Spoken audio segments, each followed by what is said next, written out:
Reka mbasuze kandi mbifuriza amahoro y'Imana ishya n'ihirwe mu buzima bari mu majyepfo amajyaruguru iburasirazuba n'iburengerazuba by'umwihariko bari mu mujyi rwagati wa Kigali. Amahoro y'Imana imigisha n'ubuntu bwayo bikomeze kubana namwe.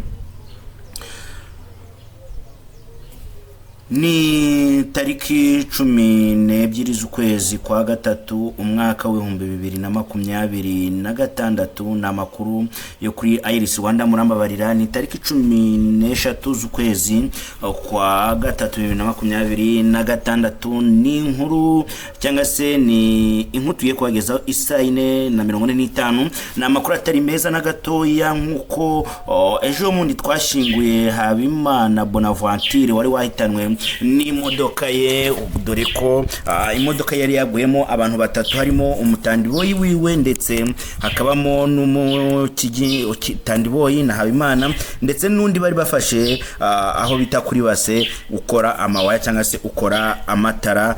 Uyu nguyu yamaze gushyingurwa mu buryo bw'icyubahiro, yashinguwe mu karere ka Burera umurenge wa Butaro hariya muri Gatsibo, ari naho haherereye aho avuka, ari naho umuryango we uherereye. Ubu ngubu rero inkuru itari nziza mw'abantu mwe, ni inkuru y'agahinda n'umubabaro, ni inkuru navuga kuyumva mu matwi ishaririye. Urupfu mw'abantu mwe rugutwara abantu amanywa na nijoro, abantu bari gupfa, hari abari kwicwa n'intambara, hari abari kwicwa n'uburozi, hari abari kwicwa na bagenzi babo, hari abari kwicwa biyahuye, hari abari gupfa biyahuye, hari abari gupfa impfu zitunguranye, hari abari kwicwa n'uburozi, hari n'abari kwicwa mu bundi buryo, hari impinja ziri gupfa zigapfira mu nda yewe. Ariko impanuka nayo iri kudutwara abantu, ikadusigira agahinda n'umubabaro, ikaba inadutwara bamwe mu bo twakundaga yewe bakiri batoya. Uyu bamwita Joseph akunda kwitwa Dangoni, niba Dangoni nibarinde, akaba yashizemo umwuka aho yapfuye cyangwa se yapfuye akiri mutoya cyane. Ndetse uyu mugabo inkuru ibabaje cyane kuri we, dore ko ni inkuru twamenye mu masaha ashize. Yakaba yakoraga mu Bashinwa akora nk'umutekinisiye ndetse akaba yakoraga n'amashanyarazi. Nyuma yuko yarabonye akazi ku munsi wo kwa gatatu bamutumyeho, yakoraga mu karere ka Burera mu murenge wa Kinyaba mu kagari ka Bugamba, aho Abashinwa bafite clash cyangwa se Abashinwa bari basanzwe bakorera ahanga muri Burera. Akaba yari yabonye akazi gashya kamuhemba menshi birumvikana, ndetse akaba yari yarabonye permis ya F yo gutwara ibimashini. Iki kimashini ratarakoze iminsi 2 cyangwa 3 akaba ari cyo cyamuhitanye. Na makuru duhamirizwa neza maze kuvugana n'umuvugizi wa polisi mu ntara y'Amajyepfo. Umuvugizi wa polisi mu ntara y'Amajyepfo akaba amaze kutwemereza ibyaya makuru. Muti byagenze gute? Aba bapfuye ni bantu ki? Byagenze gute? Ntitwabashije kumenya amakuru nyirizina n'amazina yose n'imyirondoro, ariko kimwe mu byo wamenya nuko umushoferi uyu wapfuye Joseph ya Dangoni, bakunda kwita Dangoni, niba Dangoni, yapfuye afite imyaka 28 y'amavuko. Akaba yapfanye n'umuntu umufasha cyangwa se ubwo twavana nk'umuyedi we witwa wapfuye afite imyaka 22.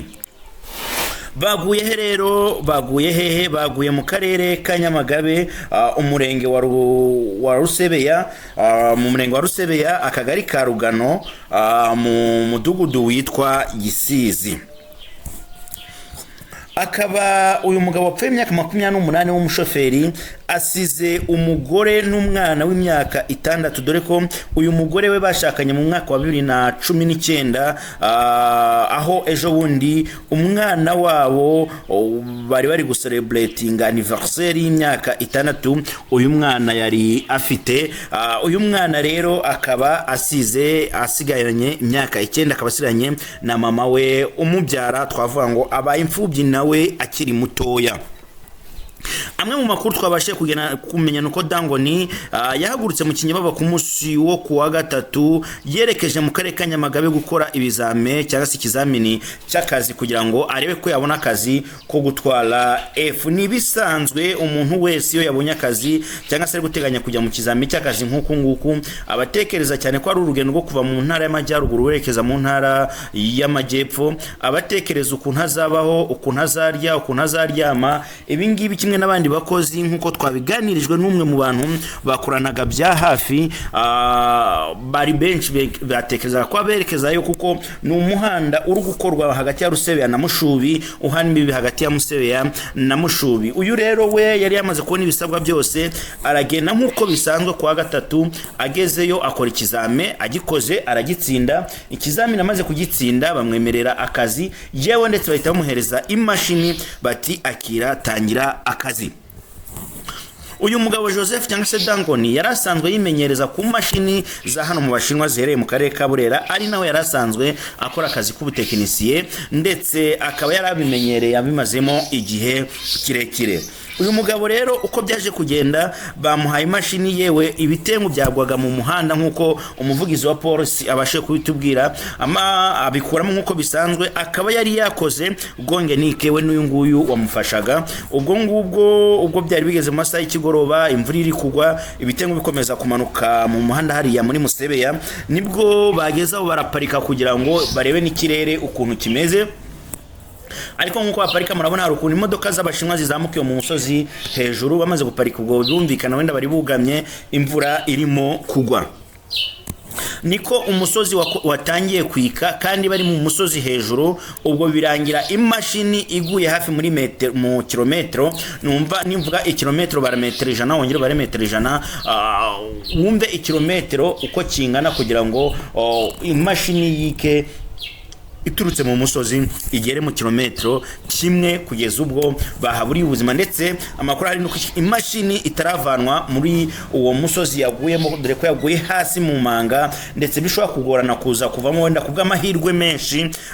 Imirambo ikaba yabashije gukurwamo, ndetse amakuru atugera nk'uko umuvugizi wa polisi y'u Rwanda amaze kudutangariza mu ntara y'amajyepfo nuko imirambo yajyanwe mu bitaro bya Kigeme, ari naho ubu ngubu imirambo iri kuruhukira.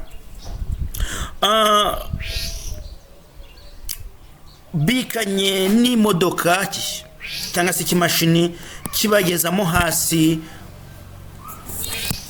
bahita bahaburira umwuka bose uko bakabaye. Bakimara gupfa rero bahawe ubutabazi birumvikana bushoboka bwa hafi bwihuse, ariko birangira ntacyo baramiye kuko bo bahise bashiramo umwuka, bahita bapfa bashyiramo umwuka bombi uko ari babiri. Umwe ku myaka 28 akaba asize uruhinja rw'imyaka 6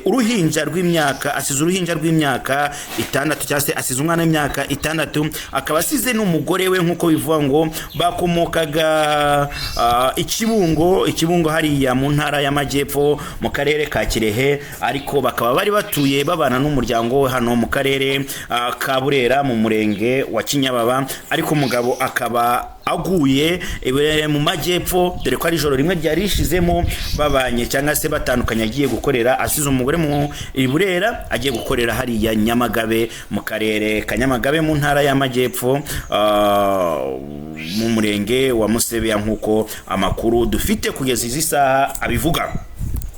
Umuvugizi wa polisi mu ntara y'amajyepfo agize ubutumwa atambutse, aravuga ati bantu bashoferi mumenye ngo ubuzima buruta buri kimwe cyose muba murimo, mwirinde gushira ubuzima bwanyu nabo mutwaye mu kaga. Gahunda ya turindane tugereye amahoro muyiteho, mwite ku buzima kuko amagara araseseka ntabwo ayorwa. Iyo ubuzima bugucitse ntabwo wongera kubufata, ntabwo wongera kububona.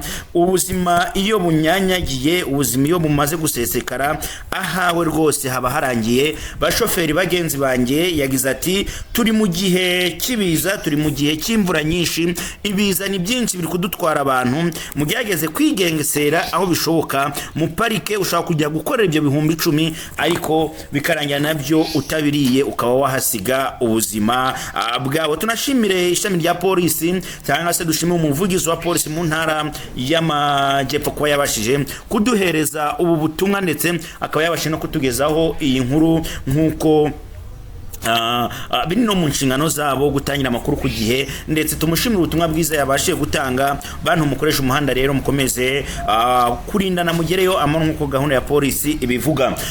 Twifurize cyangwa se twihanganishe ababuza babo muri iyi mpanuka, mukomeze kwihangana, Imana ibaye gukomera mu mutima. Umugore w'uyu mugabo nawe wumve utuje kandi wumve ukomeye, aheza ni mu ijuru, habaho kuvuka, habaho gupfa, habaho ibyishimo no kurira no kubabara. Mwisi si wacu, mwisi turabashitsi, mwisi twese turabagenzi, kandi mwisi turacumbitse. Amaherezo tuzabona data wa twese watubambiwe akatubanziriza kujya ku musaraba kugira ngo tubeho, akatubera incungu y'ibyaha byacu, agapfa akabambwa akazuka ku munsi wa gatatu akatubanziriza igorogota. Niko byanditswe ngo nta ujya kwa data ntamujyanye, kandi ngo ni nzira y'ukuri n'ubugingo, nta ujya kwa data ntamujyanye. Nawe rero niwe nzira y'ukuri n'ubugingo, niwe cyerekezo tunyuramo tugana ahera yaduteguriye. Abazima tuzi ko tuzapfa, ariko abapfuye bo nta kintu na kimwe bazi. Amahoro, ndabakunda cyane. Niba utarakanda subscribe kuri Iris Rwanda TV bikore, dukomeze kugeza amakuru ku gihe. Ndabakunda cyane.